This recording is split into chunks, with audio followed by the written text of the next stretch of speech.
Welcome to Tales from the Fandom, a podcast that brings a special guest out of the multiverse and straight to you. And now your host, David Ginsburg. Hey everybody, welcome to a new episode of Tales from the Fandom. It has been called A Working Man's Nerdist by Anthony Van de Sauer, the host of the Curse of the Silver Lake podcast. Definitely go check that out. He gave us a pretty awesome review. So look for that. You can find the link to that on our Facebook page. However, I do need to mention on this episode we have author and artist Lex Chase joining us, and we talk about some issues that come up in about the hour mark, a little bit after the first hour is over.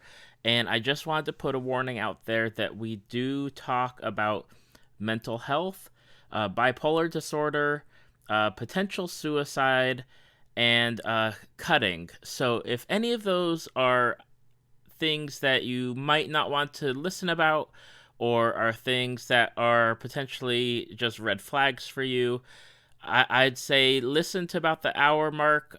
We kind of wrap up the talk about certain fandoms, Lost and Hannibal and The Path, right around the hour mark.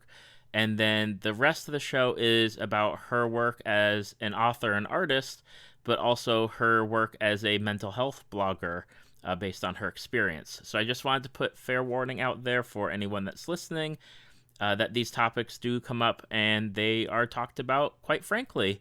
So again, thank you for listening. Take a look at our other podcast episodes, and on Thursday we have our 40th anniversary Star Wars episode with Ellie and Zenger from the Zeng This podcast, so be on the lookout for that. Thank you guys so much, and have a great listen. Welcome to Tales from the Fandom, the podcast that brings a special guest out of the multiverse and straight to you. Today we're going to Pensacola, Florida. Joining us is Lex Chase.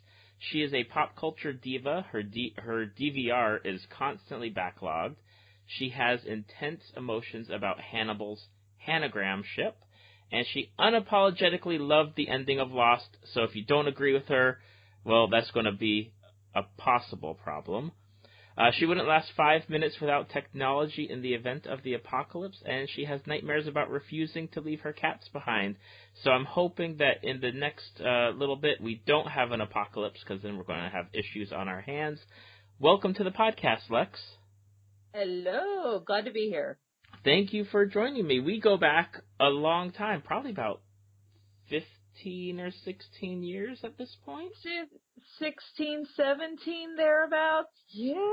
Somewhere around there. You were a employee of my friendly local comic shop, as it were, way back in the day, comic and gaming shop when I was at university. Yeah, oh God, how many years has it been? Oh God, and they're still in business, actually. They are, and yeah, 99, so it's 18 years. Oh my God, I feel old. You and me both. I mean, you have kids now. I do. It's kind of crazy. It's like, what? It is. I still have that same mentality, though, as when I was in high school and in college, so... Oh my God, yeah, I know. It's like I graduated college after blah, blah, blah years, and it's still like, wait, I'm not in college anymore? What's happening? Right. So, like, why can't I have no responsibilities and just play role-playing games all day and night? Yeah, it's like, we're adults. When did that happen? Exactly. Yeah, someone trusted me to be an adult. I think this is a horrible decision. I mean, I just turned 38 like 7 days ago, so... Right, I'm on 38, I think, in December this year. I always forget, like, how old I am. I know, right? Yeah, okay. I think I'm 38. I don't know. Who knows? I have a best friend who's old enough to be my daughter. So it's like, that's like, her mother is my age, and it's like, that's weird. That's weird. Stop. So, anyway, sorry. Oh, it's okay. So you way back when were into like all sorts of stuff at the comic book shop, but one of the fandoms that you were super into back when, you know, the internet was first getting started and around and everything else was a very popular TV show that I mentioned that you love the ending for, and that is Lost. Oh my god, I'm getting chills thinking about it. I have such feelings. I cannot describe it. You might as well start the questions because I will just rattle on. Okay, well, how did you get into Lost? Were you one of those people who were in it from the first season on, or was it something where you got caught up in the fandom a little bit later? That's a funny story. That is a funny story because what had happened was I was still in college at the time and I had night classes. So it was actually on when I was in class, so I couldn't see it. And to backtrack a bit, actually, when it premiered, it was Hurricane Ivan had just hit Pensacola.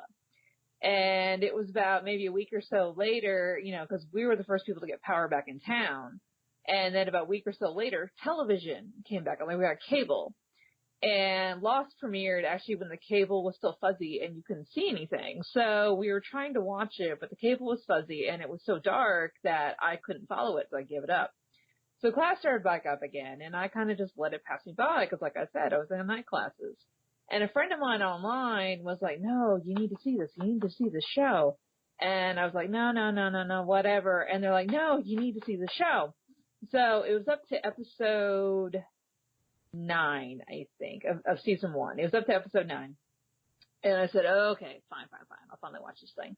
And of course, back when BitTorrent was a thing, I downloaded the first 9 episodes and marathon them. I just gunned them. And by that time I was just a fan for life. I was in it. I was like, what the hell's going on with this mess?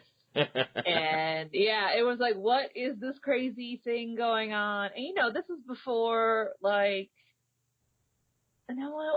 internet was a thing, but it wasn't really fans finding each other thing. Right, yet, right, yeah. It was still kind of that little once, twice, 4 times removed from the actors and the producers and stuff. Mm-hmm. So finding fans were like, oh, do you like the show? I'm watching this weird show. Do you like the show?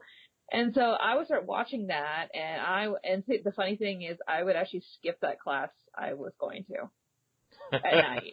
I would be like, I can't come in today. I would have to watch it live.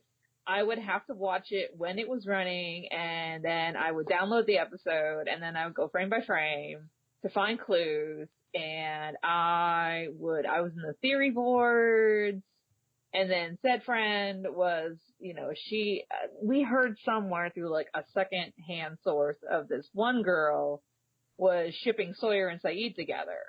And we were like, what? How the hell would that work? What? I mean, if you've seen the show, you'd be like, what? Right. They're so antagonistic to each other. They hate each other with a passion and everything. And you're like, no. And so finally my friend was like, well, look, I'll write this fan fiction and you illustrate it. Because I was still a graphic design major at the time.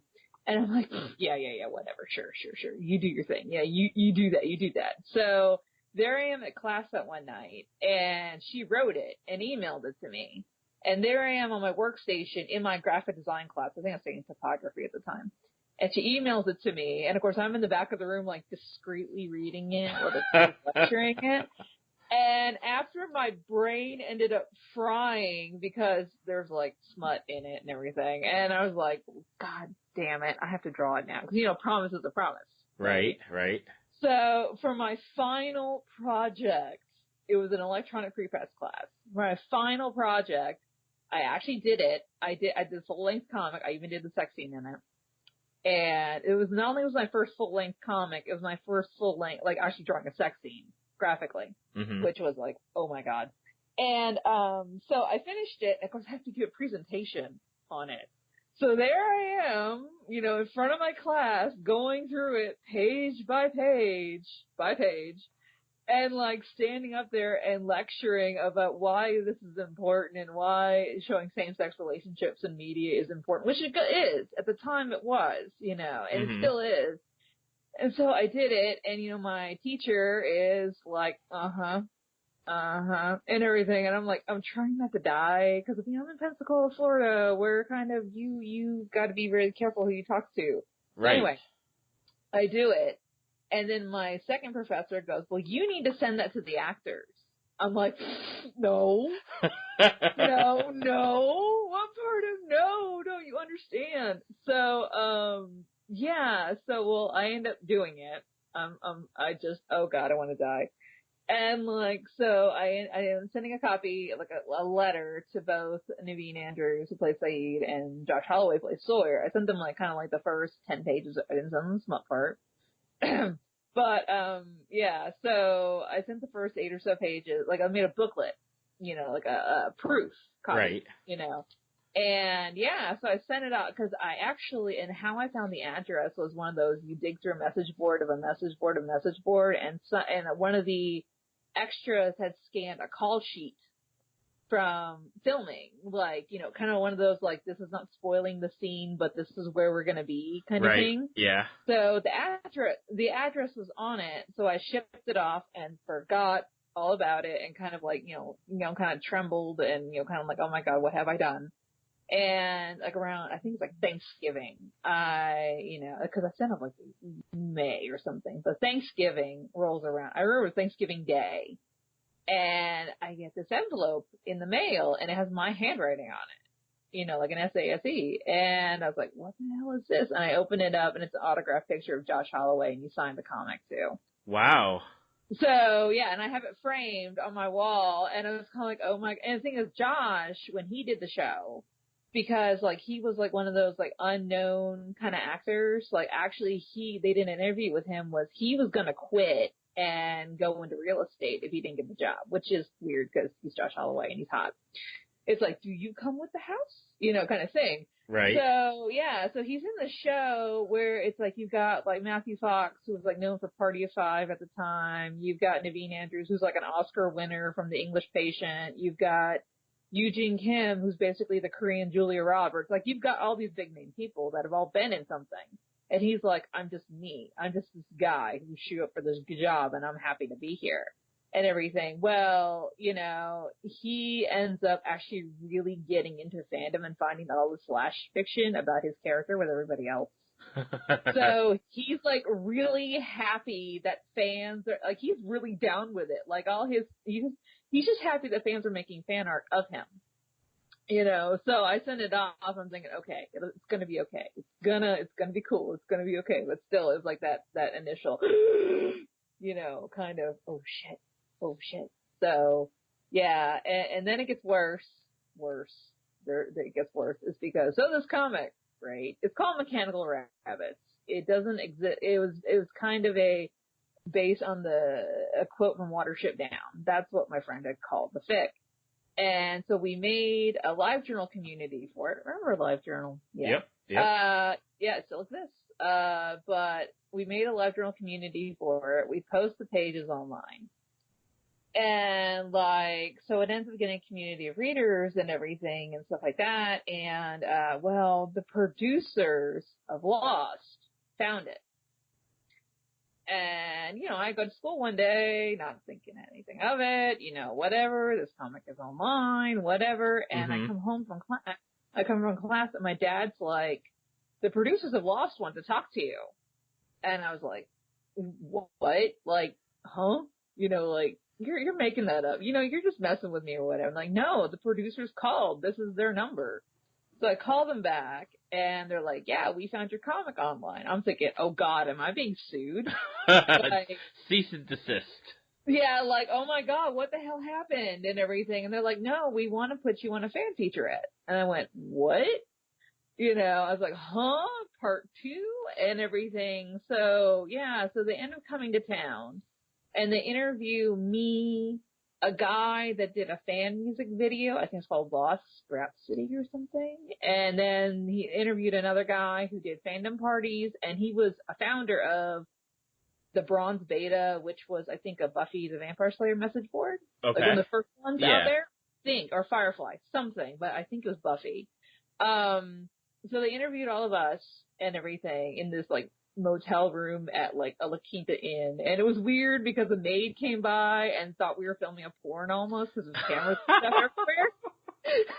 So it was like, no, I promise it's not what you think, because there's nowhere to put all of us because we're in this tiny hotel room. Right. Like, on the bed. These two other guys are on a couch, and they've rearranged furniture to like accommodate this camera guy with a giant camera and everything. So yeah, so I brought my sketchbook, and they had me flip through the comic and stuff, and and then I was on that day I was on like this national radio show talking about the show, and it was like, oh God, what the hell is happening? And so I think it's called Mysteries, Conspiracies, and Theories, or Theories, Mysteries. It's one of the two, but it's on the season 2 DVDs, and the thing is like 20 minutes long. Because they talk to like a million people. And like, so there I am at the very beginning. It's, J.J. Abrams is talking, and there's my hand flipping through the comic. And then there's a clip later of me at the radio show. We're talking about, the episode numbers where, Hurley was in the psych ward, and like I said, I'm looking for Libby in the psych ward. Mm-hmm. Because, she eventually got written in, and they redid that episode where she was there. Right. And everything. And yeah, and it was this little clip, and I'm like 100 pounds heavier and terrible hair and terrible clothes. And it's like, oh my God, just kill me. And, and then I end up getting like the local paper. I'm in the local paper like 3 or 4 times, and they talk to me, and then I'm this local celebrity. And then I go to like shopping, and they go, you're that girl from the paper. And I'm like, holy crap, man. And then, what was the other thing? Oh, God, what else happened? Oh, and then it was, do you remember the website Something Awful? Yep. Basically. I don't know if it's still around, but I think it is. I think it is, but I'm not sure because I never was a subscriber or anything to it. Yeah, it's like I vaguely heard of it because it was like this total trolling, horrible people website. Mm-hmm. And somehow they had gotten a hold of the comic, like a few pages. And they posted it, like, to slag on it, like, to be like, oh my God, this is so gross and nasty and whatever. Well, it backfired on them because suddenly I had this deluge of readers that was like, oh my God, this is a thing. Like, where has this thing been my whole life? And it's right. like, oh my God. So, yeah, it was kind of this huge, crazy, crazy mess. I mean, I could go on forever, but yeah, that's my 15 minutes of fame. And then when I tell people about it years and years later, they're like, oh my God, you did, like, I've had some people actually remember, people I've never met remember it and be like, I read your comic on LiveJournal. And it was like, what? What? Or like, kind of like it, like, or we call it the claim to fame or the claim to shame. Right. So, but yeah, oh God, I love that show. I'm due for a rewatch. I mean, I mentioned before, I rewatched it with a friend of mine who was 5 when the show started. So, the girl was old enough to be my daughter. Like, I feel old, right? Right. Because her mom watched it, and she's like, yeah, I was 5. I'm like, kill me now. So, she started watching it. And, and I was like, well, hey, I'm not doing anything over the week, so why don't you come over and we'll marathon the whole thing and have a party and cause I kind of wanted to give her the experience. Cause right. The fandom is kind of few and far between now. And of course you have people that hated the ending and basically hated everything about the show, and they're like, fuck this show and everything. And like me, I still loved it. So I gave her the full experience. I had like, decorations, which you can still find online. The Dharma Initiative stuff. Mm-hmm. Yep. The packaging. You can still find that online. I got all that. I got a lost luggage. Like, we have a broken piece of luggage. And I basically made a cooler out of it and put snacks and drinks and things in it. You can find the Apollo bar wrappers. And they actually tell you what kind of candy bar to use. So I did Apollo wrappers. I had food. I actually got her a cake. It was like a small cake, and it was it was the Swan Station hatch. Sweet. That actually lit up. Like, had the like when you like lock bangs on the hatch and it lights up. It has the window that lights up, so it did that. And then, what else? Yeah, I had like, Oceanic boarding passes. I did the Oceanic logo on my front door. I mean, I went all out. Just all out. And it was kind of fun because it was my second time seeing it since it aired, and we kind of like gunned season 6 in like a day, which was tragic, and I shouldn't have done that. I made poor life decisions. But it was, we started it at like 9 a.m. and we finished it at 2 in the morning. And it was like we like took breaks for like to go to the bathroom and like drink coffee and like maybe get a snack. But we sat on the couch for like, God knows how many hours. And I had an appointment, and she was explaining to a friend of mine, like, and she was like, I heard 75% people hated the ending. She hadn't seen the ending yet. Right. And it stood a good chance she would hate it. I was like thinking, oh God, please don't let her hate it. Please don't let her be mad, kind of thing. And like, that was my second time ever seeing the finale, ever, in like years and years later. And not even 5 seconds in, I'm already crying.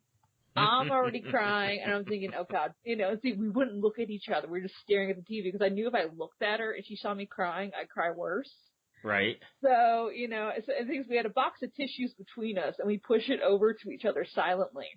And, and thing is like, we'd be really, really quiet, and all of a sudden we hear, one of us pulling out a tissue and trying not to laugh. And, and so we watched it, and like after it ended, like we couldn't speak for 20 minutes. We couldn't talk. We just didn't know what to say. We were both quiet, and finally we got to say something. We talked about it. Didn't get to bed till 4 in the morning that day. And the next day we went to a local coffee shop where, we got coffee, and we just sat there and like were depressed and mourned. And she's like, now what do I do with my life? I mean, she's like, now I get it why this show was so special and TV just wasn't the same sense. And I'm like, right. Yeah. Like, it took me 2 years to actually invest time in a show again. And even now, I'm kind of like, almost like I look at a show and I see a pilot and it's amazing, and I'm thinking, this one won't last. Right? Like that's the big thing now is you see these shows and you start getting invested and canceled 5 episodes in or 3 episodes in or it's like, well, one of my things that I let pass me by forever was Sleepy Hollow, the new show on Fox. Well, not new anymore, right? But like first I was like kind of like, what? And I just let it go, because a lot of shows on Fox had a history of they'd show a pilot and cancel it. They show a really, really promising pilot and cancel it. And now they have some shows that are still going, and I'm like, oh, why does this thing still exist? And I fell out of Sleepy Hollow like around season 2 or something. And like, I had surgery at the time, so I couldn't keep up with it. I was in recovery and drugged out of my mind. And, like, I hear now it's gotten really stupid. Like, really, like, something like only Ichabod is still in the show, and then half the other cast, which is like important parts of the show, are no longer in the show. Right. Like, that is correct, I believe. Yeah, like, Nicole his co-star. She's not in the show anymore. Yep. And people loved her. I loved her. I thought she was amazing. And yeah, it's just kind of like, Argh! So yeah. It's okay. Walking Dead is still around and kicking. We won't even talk about that. Yeah, I know. I haven't watched it since season 3, so. I think that's the time that I stopped, and I've had friends that have asked me to get back into it just because they're the only ones watching it that they know of and want people to talk about it. I'm like, I can't invest my time right now. I've got too many other shows to watch that are actual complete seasons or series and ready to watch for me. I have a friend of mine trying to get me back into it because of the villain Negan, played by Jeffrey Dean Morgan. Yep. She was like, you need him. He's hot. I'm like, okay. Like, and she sends me clips and stuff, and I'm like, I could be down. But see, so many people hate him. And I'm like, and see the clips I see, I'm like, no, you're wrong. And it's yeah, I'm just trashy like that. But anyway, do go on. So on Lost, who's your favorite character? Oh God, I'd have to say Sawyer is number 1 out of my favorite. Number 1, actually no, my number 1 favorite actually out of the show is Desmond Hume, who got introduced in season 2. However, there's a cravat to this. Is because when Desmond first showed up, like very first time showed up, I didn't like him. Okay. I thought he was this crazy ass guy in the jungle, and he was just weird. Okay, I did not like him. And then more of like the fans talking about him, how they loved him. I'm like, okay, I'll give him a second try. And the more I saw of him and more of his story arc, which admittedly was weird, and everything, I was like, oh my god, this is the best thing ever. Like, you know, his because his love interest, Penny Widmore, like their whole story arc of, he kind of did this crazy thing to, like, be worthy of her, to prove his love to her, and then they're separated because he's on the crazy freaking island and whatever, and then he does anything to get her back, and it was just like, oh, it was just heartbreaking that finally they're reunited and everything, and you're just sobbing your eyes out because they're finally back together, and in a way, because everyone either had someone they loved or someone they were bound to do something for before they got on the island. And basically, he's the only one that got a happy ending. He's the only one that had a reunite moment with the woman he loved. And then, so now I follow him and everything, Henry and Cusick and everything. Like, he's in the 100 now. Okay. And, yeah, the 100 is kind of special. I like it, I guess, but he's kind of a jerk in that. But he wears leather pants, and that's okay with me. I'm shallow, I know. But he also, him and his co-star Penny, Sonia Wagner, I can never remember her last name, but they did an independent short film together called Invisible or Visible something. But it was the concept of, it was something like 3/4 of the population went invisible. Okay. And it's like, what can you do now that you're invisible? And it's this big psychological kind of thing, like philosophical thing. And it was kind of like, you were allowed to be seen if you decided to be. Like, if you volunteered to be visible again, you could do that. And he ends up meeting her in this film, and he's invisible. And he ends up meeting her, and she's visible. And it's kind of like, he likes her, but he doesn't know what to say, because, he can't see her. Or like, she can't see him. And the way they played it off, that even though they're standing right in front of each other, how she's kind of looking just slightly to his left or slightly to his right, like not directly at him, was really good. And it's like an 8-minute film or so, but it's one of those, I watched it when it was just the thing I needed at that moment, and I cried like a baby. It's really great. You should link it. I'll track it down. But people need to see it. Just trust me. So, okay. But yeah, Desmond is my baby, really, in Lost. And then Saeed's my baby. He's really cool. I love Saeed's story as well, because what I loved about Saeed in particular is, when the show aired, we had the whole Gulf War going on kind of thing, more like the second one, whatever, we're still blowing up Iraq and stuff. And, and he was a character in the Republican Guard, in the Iraqi Republican Guard. And on television at the time, that was unheard of. That was almost like controversial because, as everyone was told back then, the Iraqi Republican Guard are the bad people. Right. And how they not only put him in the role of a hero and made him sympathetic was kind of nuts, and then, but you get into his history of the things he did for a Republican Guard. Like he was an interrogator, he tortured people for information. And kind of doing that in a sympathetic light because you realize he was pushed into it and he didn't want to do it. And, his whole concept of the greater good and how he was, forced to do these things. And then, he had the woman he loved that he got separated from, and he tortured her, but he felt bad. He wanted to redeem himself, and he loved her, and because they're like childhood friends or something. And how I think it went was he was finally reunited with her, but she married someone else, and it was like, oh crap, and he was just kind of like, well, now what do I do? and because he wanted nothing more to get back to her, and then he did, and it was like, oh God, it was almost like, well, you're denied this happy ending kind of thing. And Yep.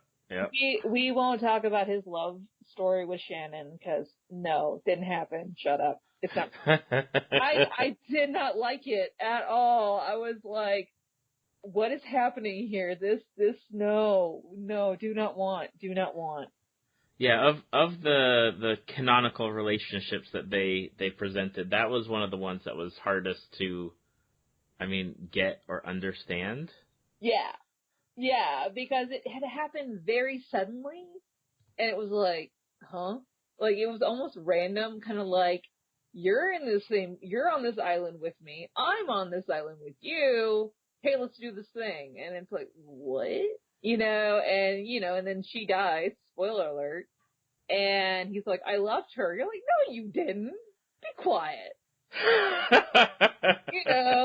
Sit down, like, take a seat, son, take all the seats. You didn't love her. Like, what part of, like, you had this childhood friend history with Nadia, and you tortured her, and blah, blah, blah, and you loved her more than life itself, and, you had this epic thing, and, yeah, like, in 5 minutes, he fell in love with Shannon. What? No.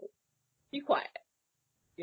So, yeah. Anyway, I have feelings. I have emotions. And you are one of the people that enjoys the ending of the series. Oh, I will take people to carpet over that. I will. I will cut people over that. Cause it's really, my brother hated it actually. My brother could not stand it. We had a rewatch party. No, actually when the finale was airing, we had a party for it. And okay. It was my brother, it was my family, it was my mom, it was my brother. It was my brother's then wife was there too, and it was, we're all there, and I had a friend on the phone with me, like we're all watching it live together, and even she was calling in and everything. And, the final scene happens and everything, and who hasn't seen it by now, like your grace period is over for spoilers. People. Yeah, pretty much. Pretty much, and it's over, and they do the reveal and everything, and, I'm like bawling. Hysterically. I am like, nobody talk to me, nobody touch me, nobody look at me, I'm like, I just need to like curl in a corner and cry and rock myself back and forth and everything. And my brother shoots off the couch, and he's like, F this show, F everything, blah, blah, blah, that's awful. And he storms out of the house and he goes home. Like, he and his wife leave. And I'm like, had this moment, and, he's so mad, and he leaves. And I was just kind of like, what just happened and everything. But, and of course, after a while, basically he did the whole thing of like, he processed it. Mm-hmm. And he tells me, he goes, it wasn't about the destination, it was about the journey. And I'm like, exactly, that's what the show was about. It wasn't about where, like, the end. It wasn't about, where they end up. It was them getting there. And, say what you will kind of thing. And yeah, a lot of people walking down the street, like early on when Damon Lindelof was like walking his dog or whatever, like a neighbor called out, they're dead, right? He's like, no, not really. And see, okay, here's the thing. I have a thing about that. Because I got in an argument with my philosophy film professor about that, because he was a Lost fan and he hated the ending. And I'm like, you're wrong, and this is why. And, and it was, and the thing is, it's like, well, the thing is, in the end, yes, they were all dead. But here's the thing. They weren't dead from the beginning. Right. That's my thing. It's basically almost, if you go through it, you can tick off where everybody died.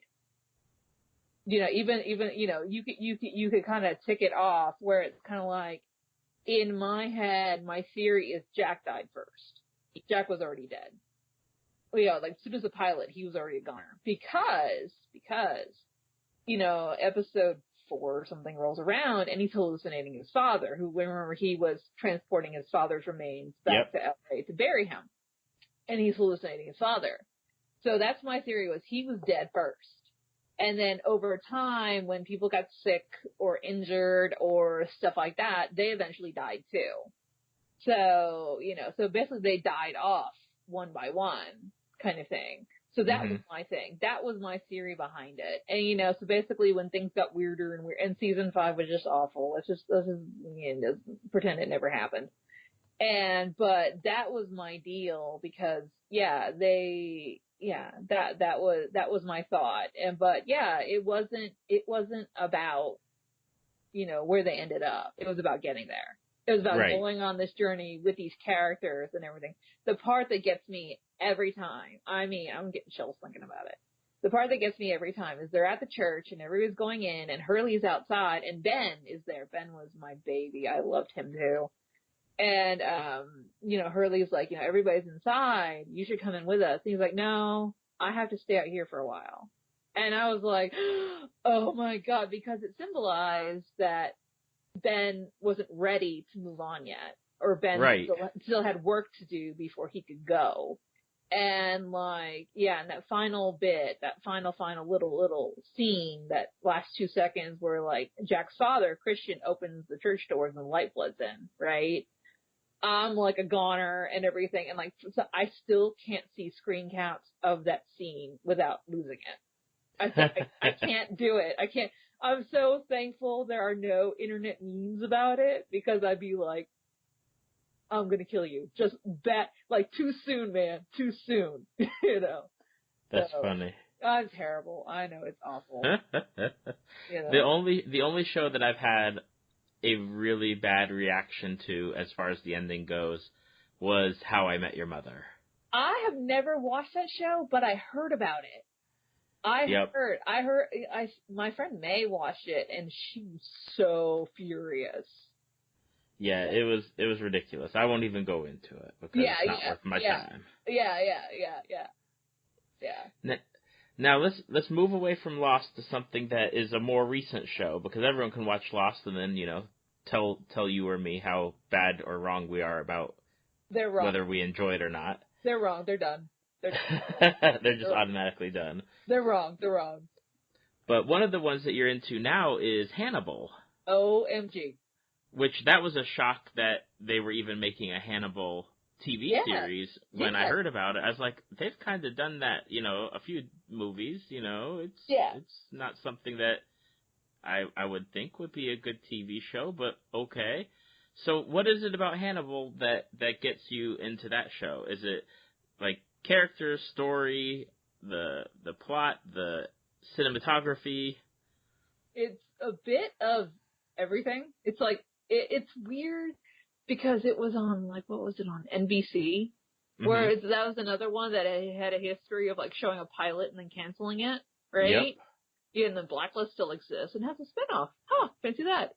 But no, and they showed weird stuff what was it? Oh God, what was that show? Crossbones, which I really liked. Yeah, with John Malkovich, was great.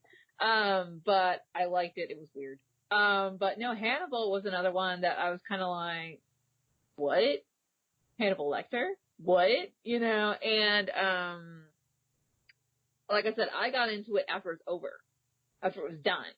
And a friend of mine, I had visited her, it was another friend of mine that we went back 17, 18 years, and I finally visited her after 17, 18 years, and she was like, you need to watch the show. And because my best friend is a terrible person, I had surgery. I actually had a breast reduction, many years ago, and she sent me season 1 of Hannibal on Blu-ray. Because she's a terrible person, and she sent me a note with it saying, if you brought in Tupperware, would they let you take some home? And she's a really terrible person with a terrible sense of humor. It's fantastic. And so, I tried to watch it, but I couldn't do it. And I realized why. It's because Mads Mikkelsen, who plays Hannibal Lecter, he's Danish, and his accent was really prevalent in Hannibal. I couldn't understand him. Okay. He's really hard to parse. And of course, because the dialogue in the show is really, really dense, to the point that they actually rip lines from the books. to put in the show. So it's like really kind of like you really have to pay attention to what they're saying. Like the dialogue isn't simple. It's not simple stuff to grasp. And some of the concepts they have are like really high concept, okay, 10 penny words kind of thing. So yeah. But once I visited her and she's like, you need this. She's like, I don't want to force this on you, but you need this. And so we watched it. Yeah, we have a thing called the Firefly effect, right? I am not a fan of Firefly. May God strike me down now. Is because the reason I don't like Firefly is because everybody's watching it and they're like, you need to watch it, you need to watch it. And they kept forcing it at me, which in turn ruined my possible enjoyment of it. So it was like and then it was one of those, if you didn't watch it, you were this horrible person. And I was like, this does not invite me to your fandom if you're going to be like a jerk about it. Right. So yeah. So I go visit her and Hannibal, she goes, I don't want to Firefly this at you. Like that's our term. That's actually our jargon. It's like, I don't want to be Firefly about this. So anyway, so we watch it and everything. And one of the things that it was one of those, she's kind of like showing me like, the pilot and everything in episode 1, episode 2, and she's like, you okay? What do you think? And I'm like, more. And like, she's like, are you sure you don't want to see the city or go touristy things? I'm like, more. So we like marathon this thing in like 2 weeks. It's like 3 seasons. Okay. And yeah, 3. See, it's not like 6, like Lost. It's like 3. And, and something like Brian Fuller had it planned out for 7 seasons. And people still wanted to come back kind of thing. Hopefully right. Crossing fingers. And, so basically all we ever did was, she would cook dinner or we'd have dinner or we'd go out to get dinner or we'd get dinner to go and come back and watch Hannibal. And, okay, let's see. Where do I begin? The cinematography first is gorgeous, is fantastic, because I like how the colors in it and the set design actually mean something. They're done in a certain way, and they're done on purpose, and they all symbolize something. And, even how, like, the drapes are done in Hannibal's office and the way they frame the chairs in his office mean something. And, like, where he sits and where his patient, because he's a psychiatrist in the show. It's one of those it's before all the Clarice stuff. So exactly, yeah. It's before all of that. And actually, it's not even canon in a way. It's more Brian Fuller's interpretation of the mythos. Kind of like they include stuff in it, but like for instance, Will Graham, who's the hero of the show, played by Hugh Dancy, is Will Graham himself is only in like one of the books, and then he's gone. Oh, okay. Yeah, so he's not even, basically it's all Clarice doing her thing. And Brian Fuller actually couldn't get the rights to Clarice, that's why she's not in the show. The other part was Brian Fuller he changed a lot of the characters to women. Because the books were like, okay, there's just guys everywhere. It's all sausage fest. We don't need this. Yeah, sausage fest is a term. Anyway, it's a thing. And, so, he made Beverly Katz, into, the character Beverly into a woman. And then there was Alan Bloom, which became Alana Bloom. And, but things like, and then Freddie Lowndes, which was a, tabloid reporter, became Frederica Lowndes. So yeah. And then you have things where you do get into actual psychology of things, and things like, things that make you think, where it's like, how do I describe it? I can't think of it off the top of my head. Where it's like Hannibal is describing these mental illnesses and these quirks and things that people have. And yes, he is totally gaslighting Will into falling in love with him. Like, we know that's a thing. We know this is toxic and everything, but it's okay, promise. But, he does this thing of like, you need to accept you're mentally ill and you need to accept you need me and, you need me as your guide and things like that. And Will's like, no, whatever. And, and I was like, no. And the other part with Hannibal is, he's Hannibal Lecter, straight out. Who by cultural osmosis, who he is. You've seen the bomb under the table. He's a cannibal. you know that. Like, you know he's practicing cannibal. And so you see him cooking these meals, and even though, like, these people don't know, these people who are dinner guests do not know, meanwhile, you at home are like, oh my god, it's a person. They're eating people. And the thing is, like, he's making these cannibal puns that are, like, under the radar, and he'll kind of make a tiny little smirk or whatever, and meanwhile, all of us at audience are, like, dying laughing because all his buddies at his dinner party are like, oh, you're so cultured and awesome. Meanwhile, he's like, haha, I'm hilarious. You know, and, you know, he does this gesture, like he'll, you know, one of the obvious ones is he holds a dinner party and he's like, you know, before we begin, nothing on this menu is vegetarian, right? And so that's kind of too on the nose, but he does this gesture where he raises a wine glass, like he raises his wine glass, sniffs his wine, and then drinks it. And it's kind of almost like this middle finger kind of gesture, or like, haha, I'm funny, like, screw you. You know, and, or he'll make some puns of like, what am I about to put in my mouth? It's like, oh, rabbit. And they're like, well, luckily they didn't hop fast enough. Or, yeah, or things like, this is lamb. She's a chatty little lamb. Yeah, or things like, you slice the ginger. And it's like, he doesn't mean ginger. No, he means like a redheaded person. Oops. But, yeah, and it's like, you stare him straight in the eye and you're like, what? You know? But, and, you know, how the cooking, the dishes, how he plated them and what he made and how they're plated and done, although also meant something. They symbolized the episode.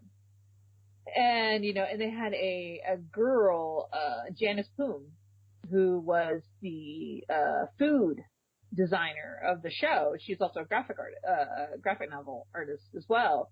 She has a blog where she talks about the food she's created and why it is the way it is and these dishes. And the thing is, these people actually had to eat it, you know, on camera. But then, you know, it's real food, but it's, you know, it's real food, but it's real food made to look like people. Right. But it's people looking like real food. It's almost this backwards engineering thing. And they did all this research of how can I make this look like this? You know, so they did a lot with, like, pig organs, you know, like lungs and things like that, because it really looks like a human, you know. And, but they also did, like, things like they did, Hannibal made sushi once, like sashimi. And it was like, what part of a human can I use to make it look like sashimi? And they decided it's flesh that you bleach, basically, and things like that. And it was kind of crazy. The other part, which I'll get into now, because I'm like, I could talk about the food forever. The food was delicious. And it's a cookbook, and the people look tasty. And I know it feels terrible. The other part I'm going to get into is how the major part was, the part that was actually revolutionary was, it was a gay love story on television. And on mainstream television even. But the other part, it was a gay love story without being about the love story, which I really love. I love that aspect because it was kind of, it was there, but that wasn't the point. You know, it was like there were bigger things afoot, and yes, there was basically Hannibal and Will dancing around each other kind of thing, and, you know, this kind of toxic relationship they had, and while in real life, yes, you would run screaming for the hills, you know, because it's kind of like, this is bad, you don't need this. But in a way, is they understood each other on such a level, and they knew where they stood with each other on such, like, they were almost addicted to each other, but they also worked together. They basically, like, almost like from an outside perspective, which was the thing in the show, where it's kind of like, people would say to Will, like, Hannibal's not healthy for you. Like, he's not good for you. He, you know, you need, dude, what part of Cannibal are you not understanding? Like, he's not good for you. But the thing is, in the end, you know, he's still kind of like, he's not even like, you don't understand, because even they have their own, like, I don't want to look for you, I don't want to know where you are, but then they know, you know, they know where each other are, and they know they can find each other, and they still seek each other out, you know, and it's kind of, and people kind of make these under the table references of, oh yeah, yeah, like, to Hannibal's like, yeah, you're totally in love with Will Graham, we all know it, and, you know, and then it's at one point, like, I think it's in season 3, something, where it's explicitly asked, where Will point blank asks Bedelia, is Hannibal in love with me? And it's like, boom, right there. And she's like, yes. And it's like, holy crap, we're on now. And the thing is like I said, I got into it after it was over. And, I see all this fandom explosion. I was like, oh my God, Hanagram and Will and Hannibal are together forever, TP and whatever. And I'm like, you guys are making that up. You guys are lying. You guys just want a thing to be a thing, even though it's totally not a thing. No, it's a thing. It's real. And I didn't believe it. And it was like, when you watch it happen, you're like, oh my God, this is really happening. This really happened on mainstream TV. And, it was beautiful and wonderful, because that's an issue in the LGBT community is, they call it queer baiting, where they're like, oh yeah, we totally have these gay characters on TV, but whatever, like they'll never get together, or we'll tease it all out of you, but, we'll never actually consummate anything. And while in the show, it's never explicitly consummated, but it's explicitly stated, and in my head, like Hannibal and Will themselves would probably never consummate in the very literal sense of their relationship. Right. It's more of, that would be more of like a fanfic Landia kind of thing, because I think like the relationship wasn't built to work like that. It's more the fact that they understand each other and, they run off. There's a line of, the fandom called the Murder Husbands, right? It's kind of funny. And they put it in the show. They put it, like the girl who does the tabloid reporting, Freddie Lowndes, was, wrote a headline, and Will comes up to her and goes, you call us murder husbands. And she's like, so, but yeah. And the thing is how they basically just, they couldn't leave each other. They can't, there's where it's like, where I end and where you begin, and we've begun to blur. And it's like, they just, they're, it's an addiction. It's not really addiction, but it's kind of like just that intrinsic understanding of each other, that they're one. They're just one together. And it's a very fascinating relationship to see unfold, because, yes, it's unhealthy because, well, Hannibal's gaslighting him and does the whole thing, but it's almost like he's almost getting Will to understand who he really is. Because Will, didn't relate to people at all. Like, he loved dogs more than he loved people. And, yeah, like, he actually has, like, 5 or 6 or 7 dogs. Like, he's the alpha of these dogs, and he relates more better to dogs. And, like, he even pretended to be autistic to keep people at a distance. And once they revealed that, no, he's just basically too smart for everyone, and he can't relate to people. And this is the one person he can relate to. And then Hannibal's like, oh, this is the one person I can relate to as well. Because it's kind of weird being the smartest person in the room and not having an equal. It's like bringing in a chessboard when you're a chess master. It's like bringing in a chessboard when you're a chess master, and you want someone to play with, and nobody knows the rules of the game. But then Will not only knows the rules of the game, but he knows how to get this chess master, being Hannibal, into checkmate. And he's like, oh, yes, play with me. You're my buddy now. Let's be BFF forever, and let's play chess together forever. It's kind of like that. I love that show. Dang, I love that show. I've rewatched it like 4 times. When I'm doing art commissions, I'll just turn it on my Kindle and just let it run. And and it's like I can quote this friggin' thing, and it's just, it's a mess. I'm a mess. I have feelings. Leave me alone. Leave me alone. Okay. So, anyway. We'll leave you alone. Alone? We'll leave you alone about Hannibal. Oh God, I know. Now, there's a show that you've been recommending to people that they need to get on the boat and watch it. And I just want to really pitch it to you really quick so you can set everyone up for why they need to watch it. And that is a show called The Path. Oh my God, yes. Why should people watch this show? Because that's it. That's not a reason. That's the best reason, because, oh God, The Path. Okay. So The Path is a show about the Meyerist movement, which, from an outside perspective, is a cult.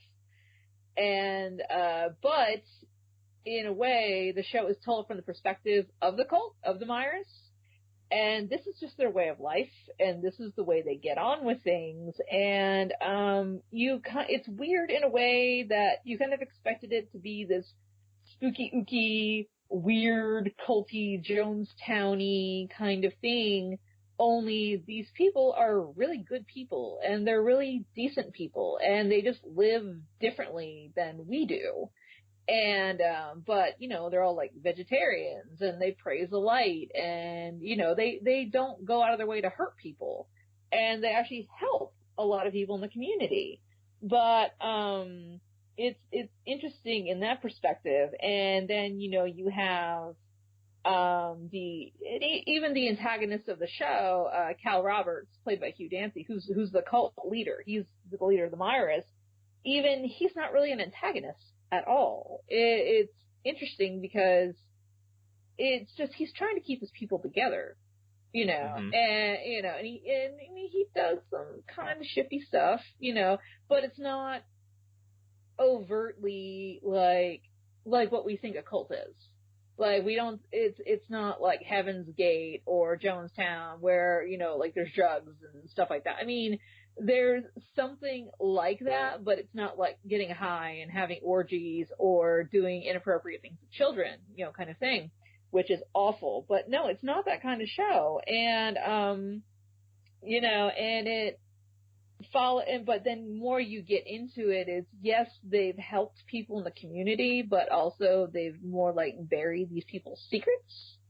And some of them have done really awful things. It's more like you kind of go to this compound and, you, as they call it, unburdening, you talk about your damage, as they call it, and they help you through this program, and then, you go off and live your life, but you still live with this guilt of what you've done. Like, basically they're burying, like, like politicians and stuff, they're like burying how they, like, killed this kid or whatever. Something like that. And like, oh yeah, but it's blackmail material. So, and that kind of comes up eventually. That these people have all this dirt on these people that live on the outside world. But then you have, things that aren't quite right. I can't describe it. It's it's like, how do I not spoil it, but it's things like, they would, the pilot actually opens with a tornado rips through a small town, like a trailer park. And they show up before FEMA does. And they proceed to kidnap everyone. Like, they offer them food and water, and I mean, they don't have to, like, kidnap them, but these people are so dazed and confused, they go with them. So they're basically officially inductees into the Myers movement. And one girl you meet who ends up being a major player is a girl named Mary, and she's a heroin addict. And she was actually high when the tornado hit. But through the Myers movement, she ends up getting clean. It becomes her life, and it becomes helping her. And she eventually gets pregnant and has a baby. And, it's one of those, you find out that her father, before she got taken to the Myers, her father was selling her to his buddies, for like $11 a pop kind of thing, prostituting her out. And it came to a point that her life inside the movement was more fulfilling than being outside. And people were trying to get her to leave, like, no, this is bad. These people are bad. These people are bad for you. You have to come with me. But this movement was her everything. It gave her life. It gave her purpose. So that's the most iconic thing I could describe, because it was weird in a way of the show is very, very slow, like moves at a glacial pace. And at first I didn't know where it was going. I kind of expected like bang bang, shoot 'em up, compound on fire, like cops showing up. But it's not that kind of show. It's not that kind of show at all. It's more kind of like not quite a political intrigue kind of thing, but more something on that level. But it's slow and it's non-violent at all. Not like what American audiences would want. It's more of like a line of dialogue or a certain facial expression. is more powerful than a bomb going off in this show. And season 2 just ended, and there seems to be indication that there will not be a season 3. Like, this show is it. The show's done. Okay. And supposedly, we don't know yet. We're crossing fingers, because when they ended it, they still did plant seeds for season 3 to happen. But even Hugh Dancy, who plays Cal, said in an interview that if they did a season 3, it would look completely different, which is true, because it ends, I can't spoil it, but it ends in a certain way that's actually, it's unexpected for what American audience would want, but it's perfect for the show. Like, it's the only way it possibly could have ended. And I can't spoil it. Just people, watch the show. I'm right. Watch the show, please. Watch the show. Watch the show. Watch it. When I knew you way back in the day, you were an artist. And then when we reconnected, you were a published author. I know, fancy that. What happened? And you still do art. Let's not leave that out. You still do art, but you also write, so you're like a dual threat, as they might say. Yeah. I mean, you can write and do your own art covers. I wish. They still haven't approved my covers yet. It makes me so sad, but yeah.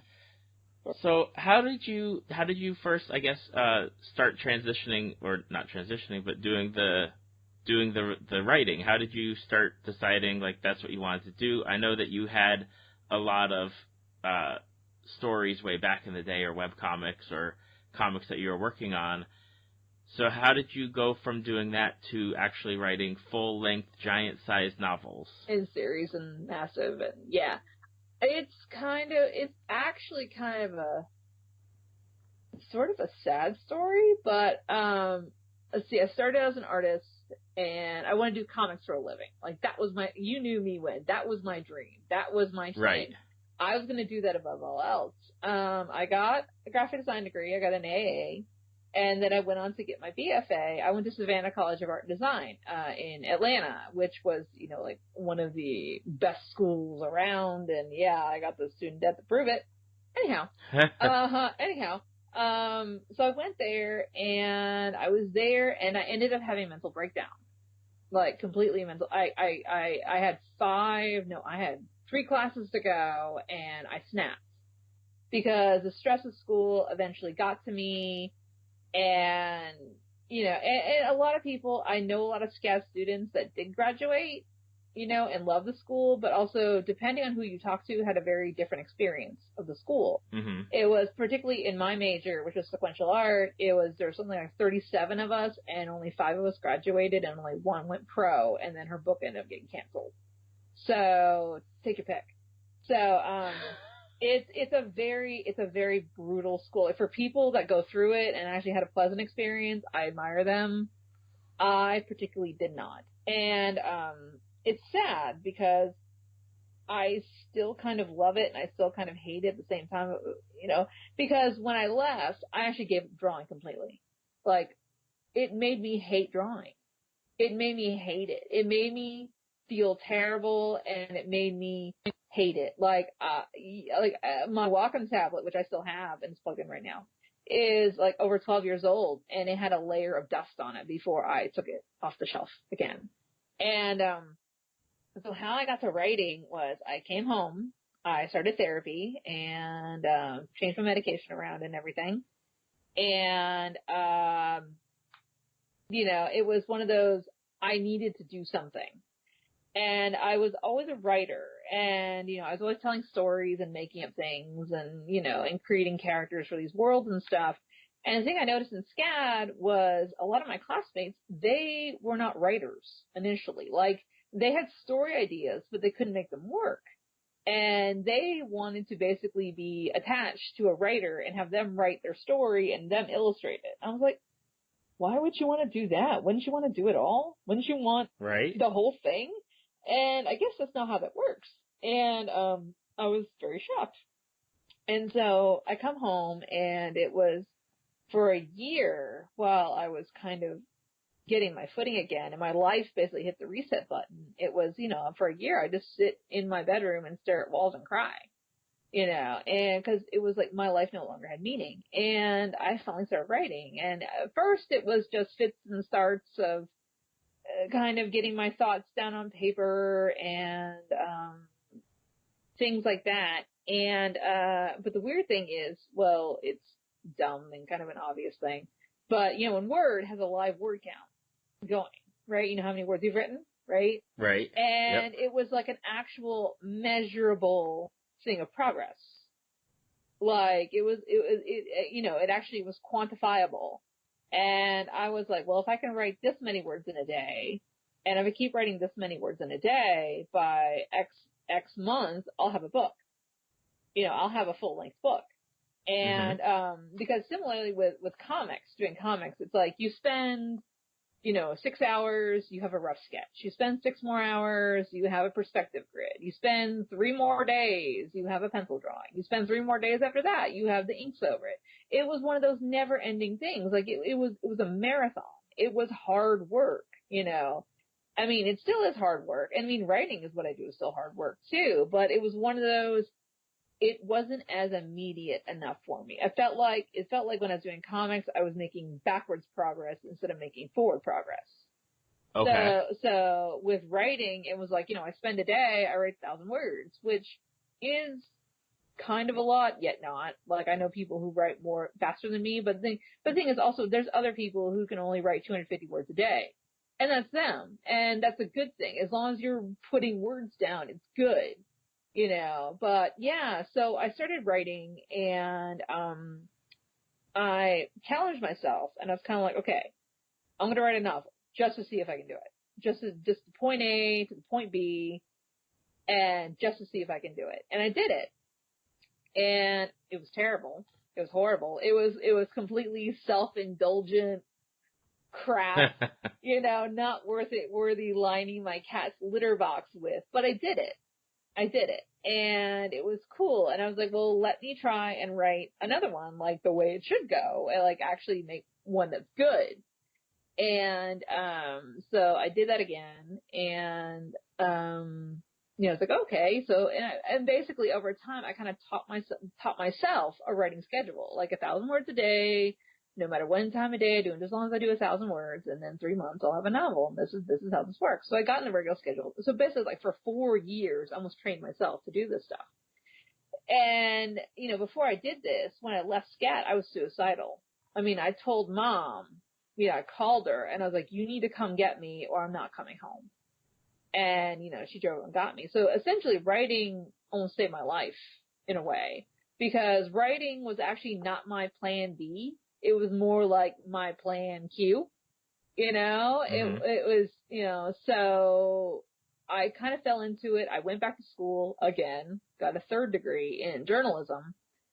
And actually I got the journalism degree because I was researching a character that was a war correspondent. I know, I actually got a journalism degree just for this guy. And the book is still never got published. But anyway, I have a journalism degree. So I was 4 years, I was in school, and in spare time I was writing, and it really kept me going. And so I first submitted to my publisher, Dream Spinner Press. I did the novel with the war correspondent that never got published. I sent that in, and it was a no. And I was kind of like, well, crap. And, I sent it out a few more places, and it was still a no. And I was like, okay, well, then it's not ready yet. So I kept going, and it took me 2 tries to get in with Dream Spinner. And Dream Spinner is an LGBT press.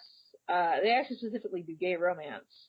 And among the LGBT presses, they're kind of like the big dog of what they do. They're like the best of the best of what they do. Okay. So to get in with them is kind of like, I got in with them, So yeah, so it took me twice to try to get in, because I've written a few other things since then. I did this one story. It's called 10-9. That was the one that got rejected. I did like a short story that got kicked back. And then I tried again. It was 2 years later. I had written a story for an anthology they were doing called Men of Steel. It was like a gay superhero thing. And who doesn't know superheroes besides me, right? Right, so right, exactly. exactly. That's my jam, right? So I write this short story, about a superhero duo. and for the anthology, but it was 3,000 words too long. So it went over, and there was like no way I could cut these 3,000 words out. And I just sat on it. I didn't do anything with it. I sat on it for like a year. I never sent it in. And and a friend of mine who was with Dream Spinner read it, and she was like, "This is really good. You need to do something with this." And I just put it on a shelf. I didn't think anything of it. And so finally a year later, I revised it and sent it in, and that was the magic bullet that got me in.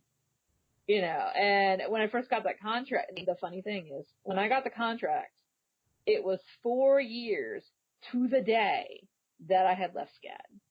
4 years to the day. That's awesome. It's pretty cool.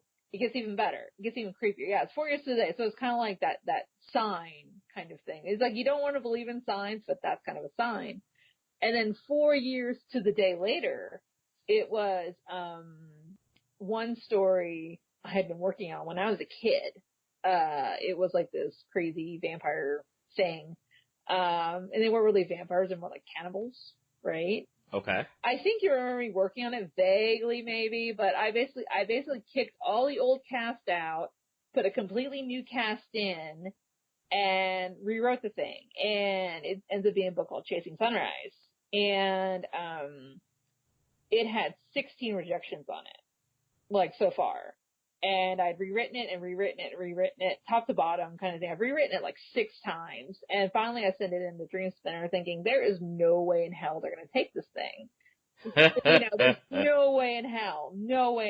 And, yeah, so I send it in, and it's a tale about a king who's a full-time cross-dresser. He actually wears gowns and petticoats and panniers and jewelry and does his hair and everything because he feels comfortable with that. He's kind of like an Eddie Izzard in that respect. Like, he feels more comfortable in female clothes.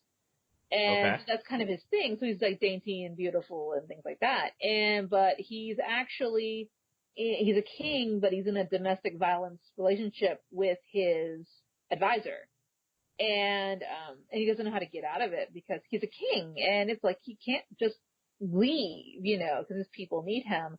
And they're facing this disaster that there's a hurricane wipes out his city, and his people are dying, and they need to do something. And it's kind of one of those things of he can't just leave his people, and he's in the middle of this situation with his lover, and it's like, he's like in a rock and a hard place, and it's like, what do you do? And, and they get the brilliant idea of like, hey, we're going to go invade the ship or land and kill them all and take their stuff. And that doesn't actually go well, because, the king kind of realizes this is wrong and we should not do this. And obviously things kind of end on a good note because they do not do that and they save the day. Spoiler alert. And, but yeah, it was a story kind of about domestic violence and surviving it, and, it was that element of, surviving domestic violence, because it's something near and dear to my heart, something I endured for 10 years. And it was like, things are not as clear cut as you think. When you're in it and you're in that situation, it's not, it's like people are like, oh, you need to leave, you need to get out. But it's when you're in that moment, only you can understand when you're in that moment. So when you see these news stories that are like, like a football player beats his wife or whatever, and the wife stands by her man, and everybody looks at her and goes like, why the hell is she staying? What the hell is her problem? Like, she's such a stupid person. And it's like, no, when you're in it, you don't understand. You don't, it's not as easy as you think. In a way, you're actually brainwashed into thinking this is your normal. Even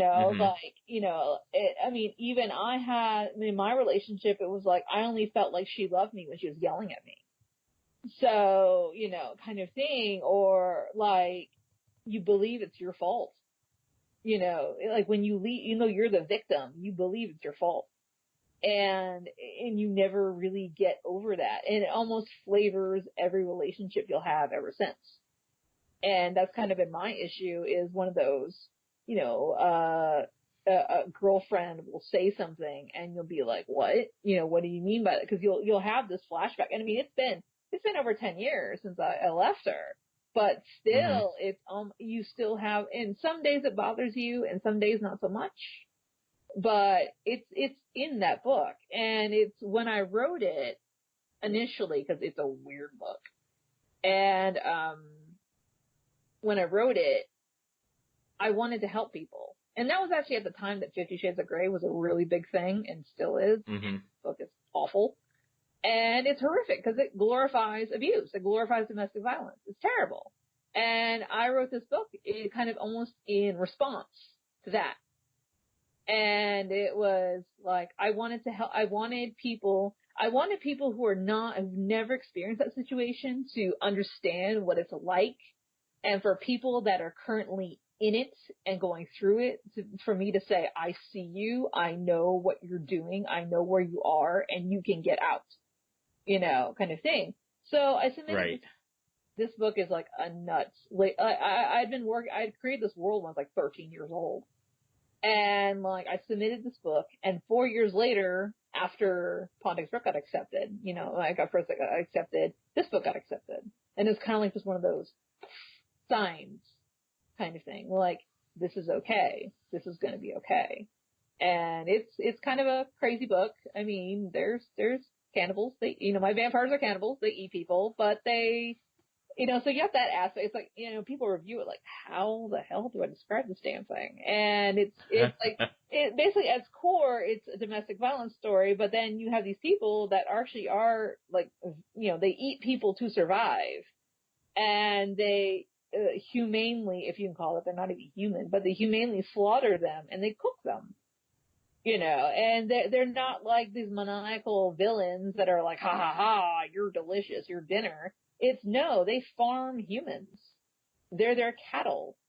And it's a fascinating kind of concept because it was in a way of portraying what we'd assume in our society, these monstrous beings, these people that are reprehensible, but in their world, in their society, that's their normal.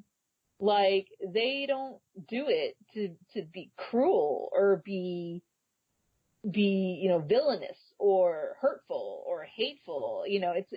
That's just the way they live. It's kind of like, we have a hamburger. Are we upset we have a hamburger? Right. No. It's the same thing. It's like, yes, they farm these humans, and yes, they look like them, and, but it's almost like, you're our food. You're our food source. And, there's really no, I guess I would say, ill will in a way. I mean, some of the characters are like, ha ha ha, we're going to eat humans. It's going to be great. But the hero of the book is like, no, they're food. That's just what it is. But yeah, it's kind of crazy. It's like this whole clashing of cultures seeing, and, it's a very complicated story, but yeah, at its core, it's about surviving and, sort of seeing the light in a way. And I mean, that's why it's called Chasing Sunrise. I mean, but it was one of my babies. It was a labor of love. And when I got that contract, I just sat and cried. I couldn't stand it. And I actually donated the pre-sale royalties to a domestic violence charity in the LA LGBT center because they do have a domestic violence service. Because particularly in how do I describe it? In a gay relationship, any gay, lesbian, trans, bi, anything, when you're in a domestic violence situation and the cops are called, it's like, oh, you boys just had a fight, or oh, you girls just had a fight, kind of thing. Like, they don't understand. They don't follow that, this, my lover, my partner is beating me, where it's when it's, when a straight couple, there's mental violence dispute, like, you kind of understand what's going on, but when because particularly I was in a lesbian relationship, and, it's, nobody could understand.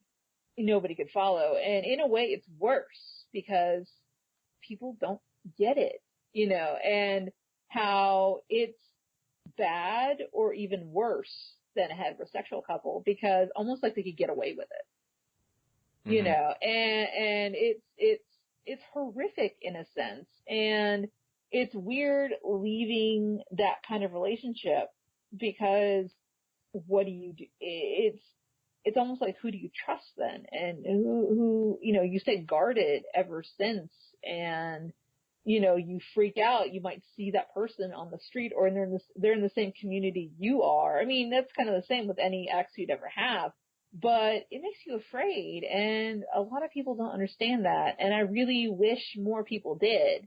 Even in my own community, not a lot of people understand it.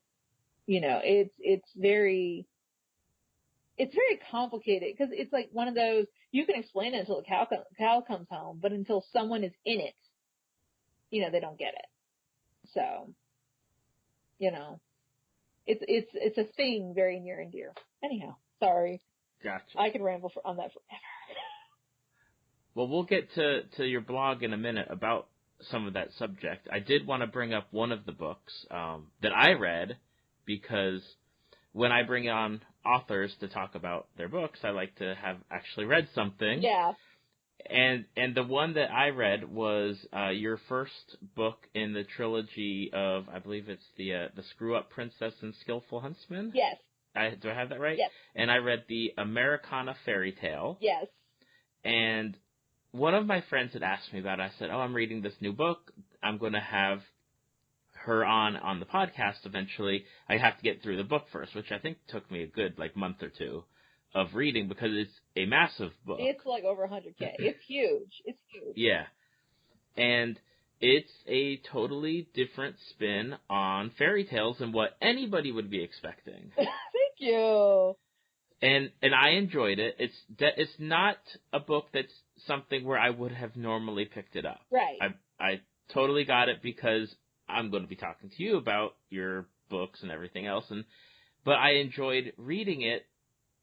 And as me being a straight guy, there's parts where I was like, okay, I don't get it, but it works, and I'm enjoying the building of the relationship as a whole, regardless of what they are doing. Yeah.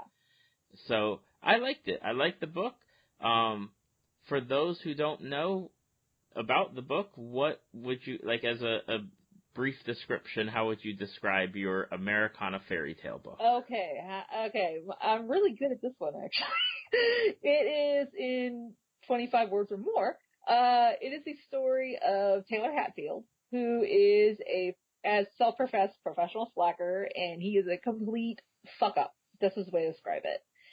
And he's also a fairy tale princess, which, he's just born a princess. That's how it happens. And, he lives in his baby brother's shadow, and his baby brother is practically perfect in every way, and he happens to be Snow White. Whereas Taylor, on the other hand, doesn't know what princess he's supposed to be. And in a way, he's kind of cast out and a black sheep about that. And so his brother is kidnapped by, quote unquote, the witch, and so Taylor has to go rescue him.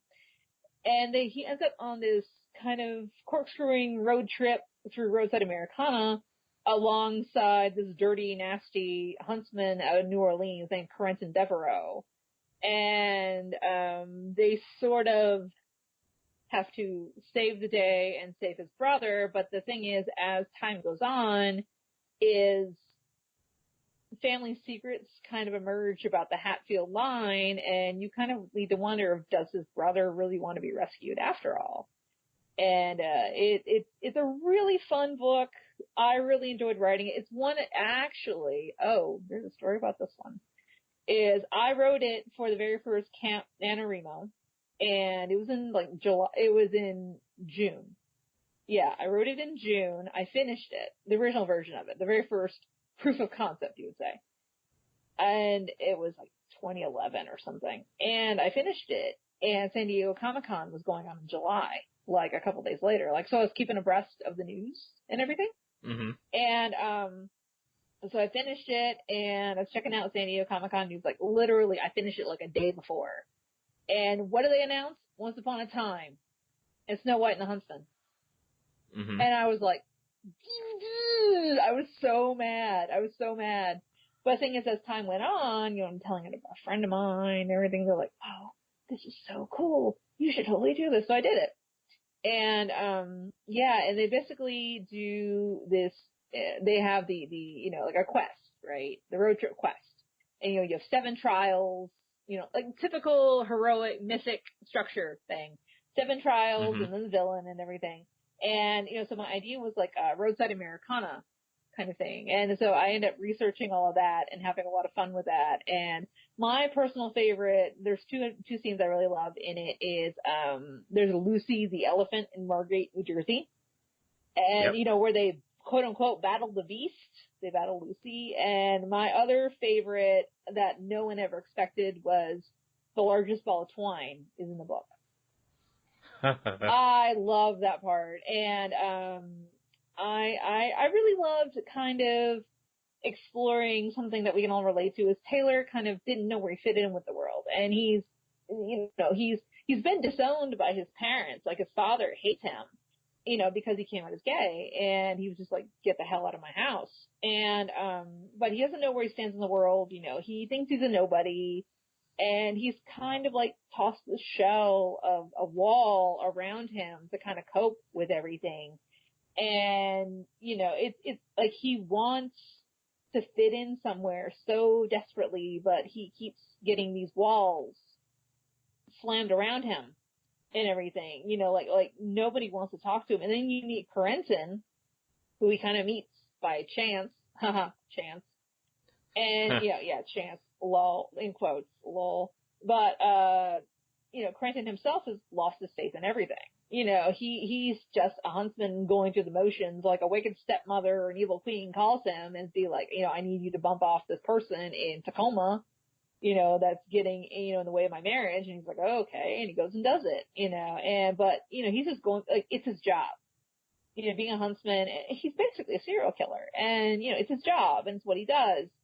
And, and he meets Taylor and Taylor kind of makes him see that things can be different. And if you just let someone in and let someone trust you and, and how family is what you make it. And, it's, they kind of are their own little chosen family. And, Corentin in particular was a lot of fun to write. And God, he makes me cry every time. He is under a fairy tale curse to lose his memory every 7 days.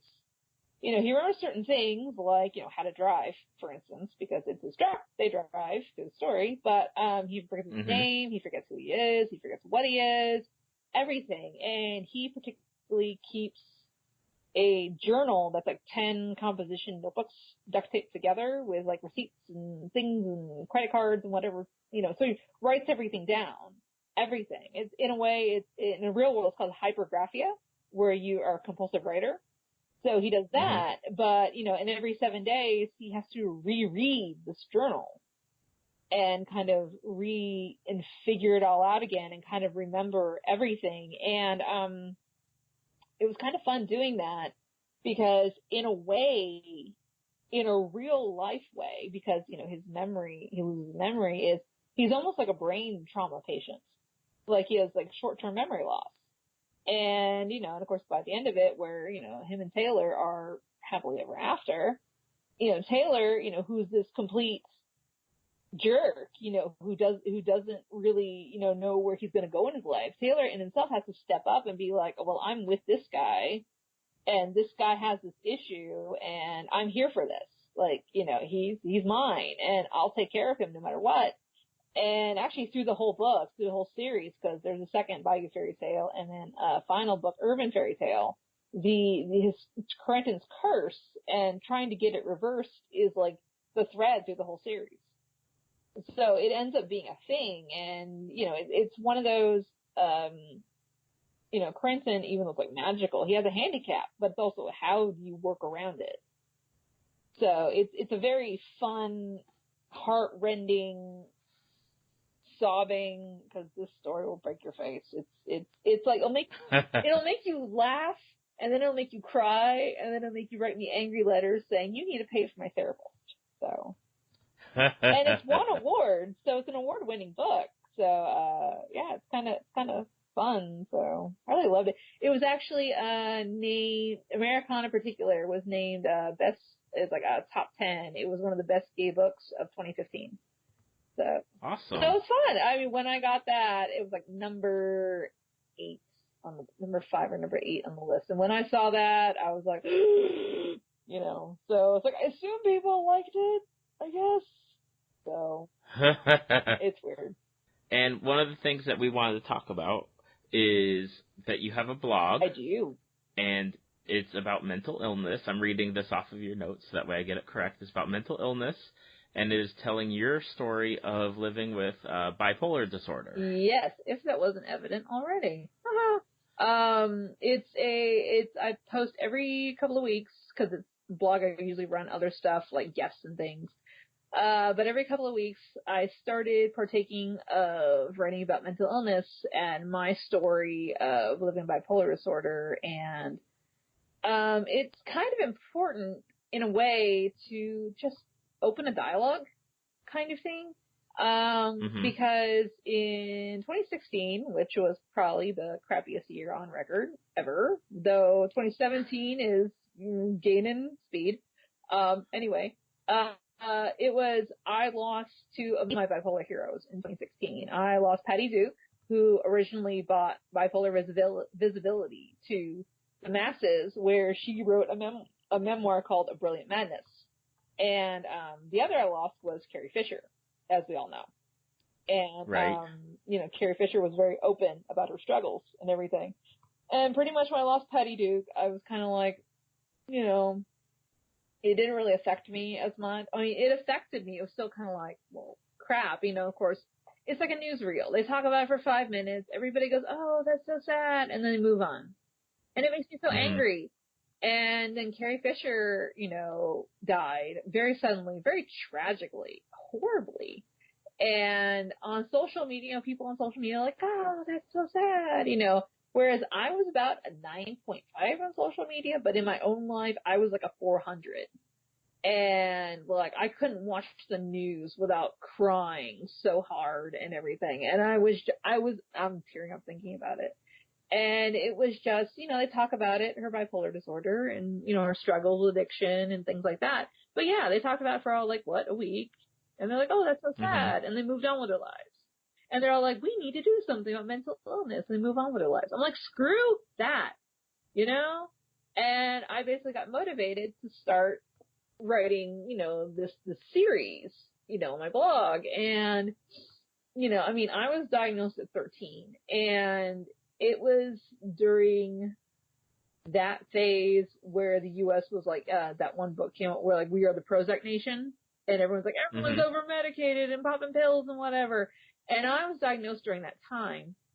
And I was actually psychotic when I was diagnosed. So I was, I wasn't hospitalized. I was lucky, Actually, my social worker argued for me not to be. So, but it was also, I had a lot of work. I had to learn how to be a human being again. I was so far gone. The first thing I ever said to my social worker when I sat down was, I held on my wrist and I said, lock me up and throw away the key. I was a cutter. I wanted to run away. I felt like I was a danger to others, and I mean, the thing is, I was a danger to myself. Of course, I was a cutter. But I felt like if I cut myself, I wouldn't hurt anyone else. So that's kind of like a nuts thing. And, so I, my parents raised me in a way of, you shouldn't be ashamed about this. Like, this is what you have and, and you live with it and, the world is different to you, but you're you, and then we have all in, mental health is a thing prevalent with, writers. We're all we all have something, depression, anxiety, whatever. And, I'll see people, post on their blogs of like, I didn't want to say this, but I got diagnosed with depression, or I didn't want to say this, but I got diagnosed with ADD or something or whatever. And it made me so angry because it was like you're admitting something is wrong with you. Like you're admitting this is bad. And, and then we have things in the media where they're like, oh, they're so brave for talking about, Demi Lovato with an eating disorder, Or, they're, like, or Lady Gaga has depression, and they're like, oh, they're so brave for talking about this. It's like, it's not bravery, it's real life. It's normal. Right. And then, you have all this misinformation going around where it's like, oh my God, if I say something, I'll get fired from my job. Or, oh my God, if I say something, they'll take my kids away. No, that's not how that works. And by the way, that's illegal, and, but yeah, or it's, and I've struggled with it a lot. And of course, that's why I freaking love Hannibal, because it's such a pro mental health message, and, but yeah, so I started talking about it and my story and kind of posting tips and things that work for me, but not necessarily might work for other people, basically give them a jumping off point and things like that, but kind of in a way to show people that you're not alone in the way you feel, and to keep the conversation going. And, my mother for years has told me, you need to write a memoir about this. And, for me, I'm like, kind of like, dude, I am not that interesting. I swear to God, but, when I think about it, when I think back to it, it's like I missed something like 95 days of the 6th grade because I had manic episodes, I had depression episodes, I couldn't function, and there'd be times when when I was in school, in middle school, I would just hide in the bathroom and cry on the floor. Even when I was at SCAD and, the pressure was getting to me, we would have, professional artists like Marvel and DC guys come in to review portfolios. And I would get so upset and I'd run off and throw up in the bathroom and then go to the review like nothing happened, and it was awful. And, and the way I describe it, because, I see so many people on Facebook who have kids who are diagnosed or things, and, like they're children, and in a way they blame themselves. Like, I did this to my child. It's like, no, you didn't. This is not your thing, but you need to tell your child that they're not a freak. And they're not any different than anyone else. It's just the world now to them makes sense. Like, you keep trying to fight fitting into the world the way other people see it, but you see it differently. And now that you're like, oh, well, this is why, now you understand. And,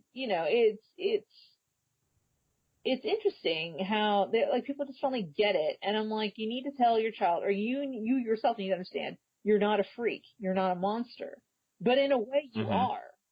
In a way you are, because I call myself a monster. Because, we think, we see headlines like, people like crashing planes on purpose, and they come out, oh, they have depression. Or then you had, Holmes, shoot up the friggin' movie theater, and go, oh, well, he was mentally ill too. But the thing is, you see in the media, you see these people, these headlines that like, oh, basically a mentally ill person is a villain. They're bad people. They kill people. Or or they molest children, or they're rapists, or they're cruel to animals. And it's like, that's not true. It's like all you see is the sensational stuff. You don't see these people like me who will possibly, I know for certain for me, will never commit a crime in my life. I might steal a cookie from the kitchen, but, you have these people who are completely law-abiding citizens and have fulfilling lives. But then all you see in the media is how some mentally disturbed, quote unquote, mentally disturbed individual did something horrific. So, you see it all on social media where people get upset and things, and they're like, oh, well, we're not villains. Well, then talk about it. Then stop yelling about it for 5 seconds and say something. Tell your story. Prove it that we're not villains, because if you just bitch for 5 seconds that, oh, we're not villains, tell them why. This is an educational moment. This is a teaching moment, and it's just, it makes you crazy. it just, we need to raise more visibility. In a way, with me being an author and I have readers that look up to me, it's almost using like my voice to tell people like, yes, I'm just like you. Even J.K. Rowling had depression, right? But she wrote the Dementors, right? You know, and, but yeah, it's using your voice for a productive thing. And even one of the things that inspired me in particular was, Wentworth Miller, you know, the guy of Prison Break, right? Right. Yep. He had a mental breakdown. And, you know, and his story was, you know, he kind of retreated from Hollywood for a while. He gained a lot of weight. You know, he found comfort in eating. He gained a lot of weight, and he basically just living his life and getting stable and everything. And I guess a paparazzi guy shot his photo, you know, of him overweight. Yep. And they made fun of him for it. And well, he came back with it of like, look, that guy is happy. You know, that guy is happy, and that guy finally understands what life is all about and everything. And he had this line in his little response. It said, like a dandelion through the crack in the pavement, I persist. And that just gives me chills thinking about it. And that inspired me because now my readers, it's like the dandelions are a thing. Like, we need to persist. You know, we may come up through hard walls, but we need to persist. And we need to grow in a field, be together, and understand there are people like us out there, you know. And even though we have the potential to be monsters, we also have the potential to do really great things, like freaking badass beasts, you know. I mean, Buzz Aldrin. Buzz Aldrin has bipolar disorder. He went to the moon, you know. And, you know, we had Robin Williams, who taught us all how to laugh, you know, and Carrie Fisher, of course, you know, rebel princess, a general, you know, she inspired countless people, you know, it's wherever you look, there is someone out there who's looking for you and understands you. And then we have all these kids on Tumblr have their, you know, are kind of like, they go to Tumblr because they don't know who to talk to. And they have their parents that are like, their parents don't want to acknowledge anything's wrong with them. My father, when I was first diagnosed, you know, he didn't want to think anything was wrong with his little bouncy baby girl, you know. And over time, he finally understood, because he's kind of like, you know, where is this little girl I brought home from the hospital? Where is this little girl that loved My Little Ponies and Strawberry Shortcake? Like, what happened to this little girl? Who is this person in my house? And eventually he realized, you know, I'm me, and this is what I do, and this is how I see the world, and this is how I interact with the world. And it's like, I'm not wrong, I'm not broken, just my brain is wired a little differently, and, you know, and, it's very, it just makes me sad it makes me sad and angry, beyond angry, that people think it's wrong. And it's not wrong. It's definitely not wrong. And in my blog, I'm trying to portray that, no, you're not wrong. You're not dumb. You're not broken. There's nothing wrong with you. And in a way, like, you know, you can come to me and I can talk to you. I mean, even I'm kind of sticking my toe in the water about maybe taking questions and doing Q&As of people. You know, like, I just got diagnosed with this thing, or my friend has this issue, or I don't know how to talk to them, you know, and I'm going to dip my toe into it and see where it goes. I'm not sure yet. I mean, even, I have an invitation next year to do a speaking engagement with a local GSA, because, you know, mental illness in the LGBT community is a huge thing. Because, you know, I mean, even working with the LGBT community is, I know a thing or two about being different and living out and proud, you know, and, you know, with mental illness, it's kind of the same deal. But even in the LGBT community, you may be out and proud, you may be quote unquote different, but you can't be too different. You know what I'm saying? You know? Yeah, totally. Yeah. So it's like, yeah, you know, you get these people who are diagnosed with ADD, but yet, you know, they're like a star, like a film star. And they're like, oh, you know, like a film star in the gay community. And they're like, oh, good, you're pretty, but yeah, it just, you know, it's like, oh, you have ADD, this makes you adorable. It's like, no, it doesn't. You know, the thing that got me was, you know, growing, like, LiveJournal, for instance, those days, where it was like people would say, I'm bipolar, therefore that makes me interesting. I'm like, excuse you? Do you want to know what I live with? You know, take a seat. Do you understand? Do you understand there are days I can't get out of bed? Do you understand there are days when the world is quote unquote too loud? You know, do you understand it? I mean, do you understand there are days where I will be shopping with my mother in Target and it'll be, to me, so loud in there, I'll have to go sit in my car to calm down. You know, that doesn't make me interesting. That's the thing I live with, and that's the thing I cope with. And, you know, and people need to understand that that's not a bad thing. You know, it's just different. You know? So. Exactly. So, yeah, I have huge feelings about this. Anyway. Well, for those who are listening and either want to check out your blog or your artwork because you take commissions. I do! Or if they want to take a look at your books that you've published, yes. or just want to follow you on the social media, what are some of the best places for them to track you down? Well, you can find my official site at www.lexchase.com or lexchase.com. That's the official site. Dreamspinner, dreamspinnerpress.com, or DSP Publications, which is dsppublications.com. I can't remember those sites off the top of my head. I have the Facebooks, I have the Twitters, I have the Instagrams. Let's see, my Facebook. What is my Facebook? Facebook.com/LXChase. My Twitter is at Lex_Chase. And my Instagram is Lex A Chase. People follow me on Instagram. That's pretty much where I am all the time. I am on Facebook on occasion. I will friend basically anyone, you know, because I'm lame. But yeah, if you want the total jam, I am a complete Instagram fiend. I post pictures and stuff all the time. Usually my cats. I like my cats. I'm a cat person. My artwork, what I'm working on, and just inane snippets of my day. And oh yes, I'm on Tumblr as well, sort of. I do that Tumblr thing, but I've been on it for like a few years. I'm still mashing buttons. I still don't know what it does.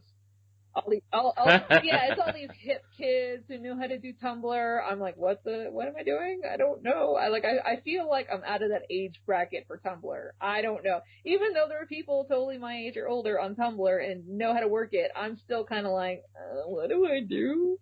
You know? Yeah, I don't know how to work it either. I was like, what is a Tumblr? You know, so, but yeah, but definitely. So, check it out. You know, you'll see me around and, babbling inanely. I know. I'm awful about that. Awesome. Well, thank you so much for taking the time out of your day to talk with me and catch up. Yay! and really dive deep into some awesome stuff. And I mean, I can only highly recommend Americana Fairy Tale or Americana Road Trip. Americana Fairy Tale, yes. That's the one that I've read, and I can definitely vouch for it being really good. Just make sure you set enough time to, read it. But it's enjoyable, and go check out all of Lex's stuff. And if you need commissions and books and stuff, you can do it with her. Email me. Thank you for listening to Tales from the Fandom. Subscribe to us on iTunes or your podcast app of choice. Follow us on Facebook at www.facebook.com/talesfromthefandom to see photos, links, leave feedback, and check out upcoming guests. If you'd like to be a guest, email David at talesfromthefandom@gmail.com.